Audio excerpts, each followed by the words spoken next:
उत्तराखंड विधानसभा में बजट सत्र में विपक्षी विधायक के ऊपर लगे आरोपों पर हरीश धामी ने कहा कि विधानसभा अध्यक्ष का विवेक था, वे मेडिकल कराती और जांच करती। कहीं न कहीं ये दबाव की राजनीति है और विपक्ष को दबाने का काम सरकार कर रही है। मंत्री को ये लग रहा था तो उनका विवेक था, विधानसभा अध्यक्ष जी से कहते मेडिकल कराते, और ये इस तरह से झूठी मनगढ़ंत जो है आरोप लगाना छोड़ दे। और सीधे सीधे तौर पे ये कहना चाहता हूं कि संख्या बल पे जो है विपक्षी की आवाज दबाने की कोशिश न करें।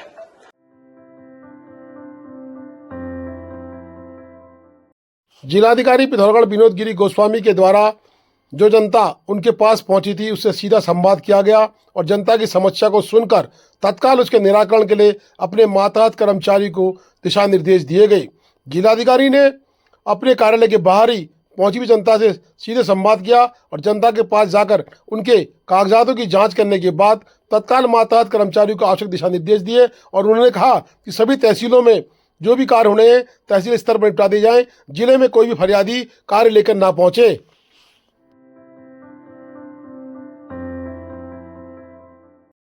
जिलाधिकारी पिथौरागढ़ ने वनाग्नि रोकथाम हेतु की समीक्षा बैठक। बता दें कि विनोद गोस्वामी की अध्यक्षता में वनाग्नि रोकथाम हेतु एक महत्वपूर्ण बैठक जिला कार्यालय में संपन्न हुई है। बैठक में वन विभाग, राजस्व विभाग, पुलिस प्रशासन व अन्य संबंधित अधिकारियों ने भाग लिया। बैठक में जिलाधिकारी ने वन क्षेत्रों में आग लगने की घटनाओं को रोकने के लिए समुचित व्यवस्था करने के निर्देश दिए। उन्होंने कहा कि वनाग्नि की रोकथाम के लिए सामुदायिक सहभागिता आवश्यक है और इसके लिए ग्राम पंचायतों, वन समितियों, वन पंचायत सरपंचों एवं समाजसेवी संगठनों को सक्रिय कर उनकी भूमिका को कहीं न कहीं इसमें शामिल करना आवश्यक है। साथ ही उन्होंने कहा कि अधिकांश वन अग्नि की समस्या मानव जनित होती है, इसलिए उन्होंने वन विभाग को वन क्षेत्र में गश्त बढ़ाने के निर्देश दिए। तो आग लगने की घटनाओं पर शीघ्र प्रतिक्रिया करने हेतु आपातकालीन कंट्रोल रूम स्थापित करने हेतु स्थानीय समुदायों को जागरूक करने के लिए विशेष जागरूकता अभियान, जागरूकता रैली आदि चलाने के निर्देश दिए, जिससे आम जनमानस को वन अपराध की पूर्ण जानकारी मिल सके। उन्होंने वन विभाग को वनाग्नि की रोकथाम हेतु आधुनिक तकनीकों एवं उपकरणों का उपयोग करने पर जोर दिया। कोतवाली जलजीवी पुलिस के नए कानून, मानव तस्करी, एनडीपीसी और अन्य विषयों पर कार्यशाला। बता दें कि एसएसबी व पुलिस की टीम द्वारा संयुक्त रूप से भारत नेपाल अंतर्राष्ट्रीय सीमा से लगे क्षेत्रों में कॉम्बिंग गश्त की गई। इस दौरान टीम द्वारा आसपास के लोगों को नशे के दुष्परिणामों के संबंध में भी जानकारी देते हुए नशा न करने हेतु जागरूक किया गया। लोगों से अपील की गई किसी प्रकार की संदिग्ध गतिविधि होने पर या किसी भी संदिग्ध व्यक्ति के दिखाई देने पर तथा अवैध मादक पदार्थों की तस्करी करने वालों के संबंध में त्वरित थाने में या पुलिस कंट्रोल रूम को सूचित करने का दिशा निर्देश लोगों को दिया गया है। प्रभारी निरीक्षक कोतवाली जलजीवी संजीव कुमार के नेतृत्व में एसएसबी अस्कोट में एक कार्यशाला का आयोजन किया गया, जिसमें कोतवाली जलजीवी के अपर उप निरीक्षक अशोक चौधरी द्वारा एसएसबी के जवानों के नए कानून बीएनएस, बीएनएसएस, बीएस, मानव तस्करी, NDPC act, search and seizure, वन्य जीव जंतु अधिनियम जैसे महत्वपूर्ण विषयों पर विस्तार से जानकारी दी गई। समझने का आप प्रयास करेंगे, ठीक है, और कुछ क्वेरी भी तैयार कर लेंगे आप लोग। मैंने आपको पढ़ाया भाई, मैंने हो सकता कई सारी गलत चीज़ें पढ़ा दी, कोई यहाँ से पूछने वाला ही नहीं कि साहब आपने कैसे पढ़ा दिया। वैसे मैं अध्यापक नहीं हूँ, न मैं टीचर हूँ, और न मैंने कभी आज तक पूरी अपनी लाइफ में कोई क्लास ऐसे नहीं ली।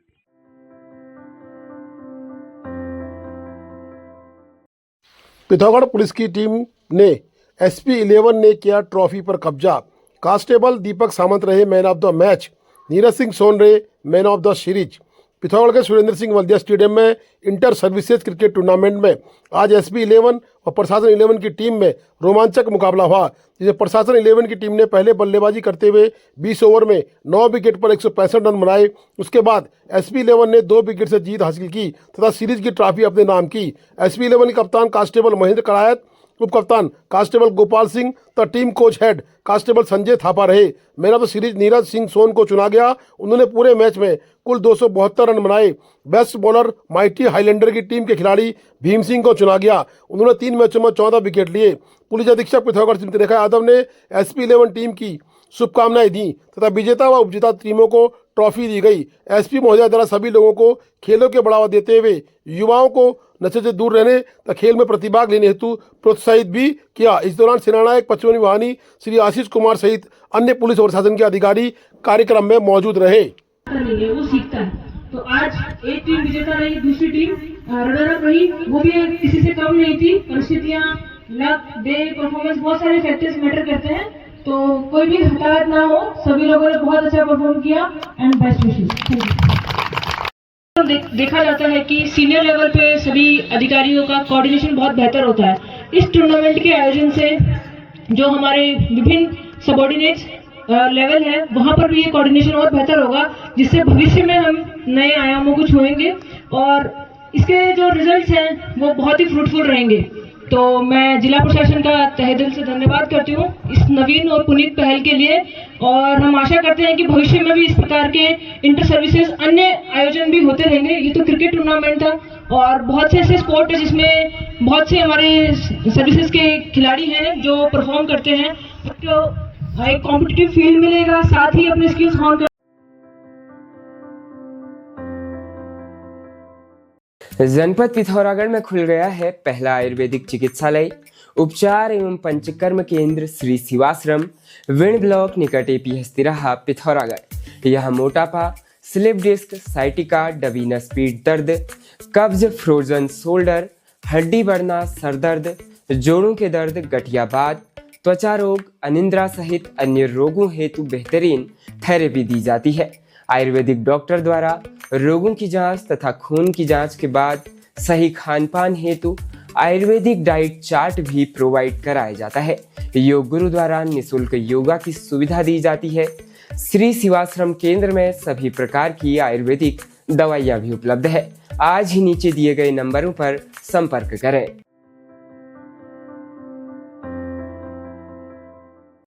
बजट सत्र के तीसरे दिन धामी सरकार ने बजट सदन में प्रस्तुत किया। इसके बाद मुख्यमंत्री पुष्कर सिंह धामी ने मीडिया से रूबरू होते हुए बजट के संबंध में जानकारी दी। उन्हें बताया कि उत्तराखंड रजत जयंती वर्ष में प्रवेश कर चुका है और ऐसे में यह बजट श्रेष्ठ उत्तराखंड और विकल्प रहित संकल्प को पूरा करने की दिशा में महत्वपूर्ण है। इस दौरान उन्होंने बजट प्रस्तुत करने को लेकर वित्त मंत्री डॉक्टर प्रेमचंद अग्रवाल का भी धन्यवाद दिया। उन्होंने कहा कि इस रजत जयंती वर्ष में राज्य के बजट का आकार 1 लाख करोड़ के पार है, जो उत्तराखंड निर्माण के दौरान बजट से 24 गुना अधिक है और बीते वर्ष की तुलना में 13% की इसमें बढ़ोतरी की गई है। रजत जयंती वर्ष के बजट में मुख्यमंत्री बहुत खुश दिखाई दिए। शुरू करें। आप सबको नमस्कार, बहुत बहुत बधाई सब लोगों को, सभी आप लोगों को बधाई, क्योंकि सब लोग आप लोग जो है ये बजट जन जन तक पहुंचाने का काम करेंगे, जो भी इसमें विशेषता है। मैं सबसे पहले तो उत्तराखंड राज्य के रजत जयंती वर्ष में इस ऐतिहासिक बजट को प्रस्तुत करने के लिए वित्त मंत्री जी को और उनकी पूरी टीम को बहुत बधाई देता हूं, बहुत शुभकामनाएं देता हूं कि विकसित और श्रेष्ठ उत्तराखंड का निर्माण हमारा जो विकल्प रहित संकल्प है।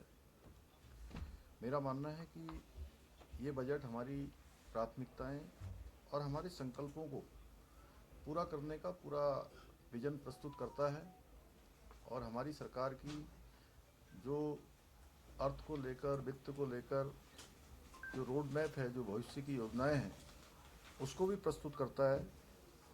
ये हमारे लिए अत्यंत गर्व का विषय है कि राज्य निर्माण के इस रजत जयंती वर्ष में हमारे राज्य का जो बजट का आकार है वो उसने 1 लाख करोड़ को पार किया है, जो पिछले वर्ष की तुलना में लगभग 13% अधिक है। और 2001 और 2 के हमारे पहले बजट की तुलना में, जब पहला बजट राज्य स्थापना के बाद प्रस्तुत हुआ था, उससे यह बजट हमारा 24 गुना अधिक है।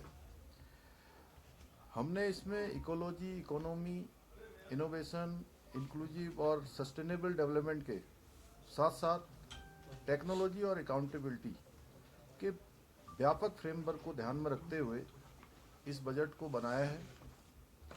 इस बजट में हमने वेंचर फंड की स्थापना की है, जिसमें रिवर फ्रंट डेवलपमेंट योजना, प्रवासी उत्तराखंड परिषद का गठन, स्मार्ट सिटी के अंतर्गत इलेक्ट्रिक बसों के संचालन, खेल विश्वविद्यालय की स्थापना, होमगार्ड कल्याण कोष का गठन, पुलिस कर्मों के उत्साहवर्धन हेतु रिवॉल्विंग फंड की स्थापना जैसी अनेक नई पहलों को इसमें सम्मिलित किया है।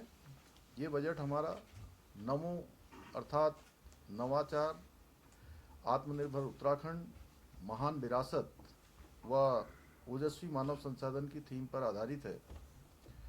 मुझे प्रसन्नता है कि बजट में राज्य के समावेशी समग्र विकास के लिए ज्ञान अर्थात गरीब, युवा, अन्नदाता एवं नारी कल्याण को केंद्र में रखा गया है। विशेष फोकस इन चार जो हमारे सेक्टर हैं, गरीब, युवा, अन्नदाता एवं नारी को प्राथमिकता में रखा गया है।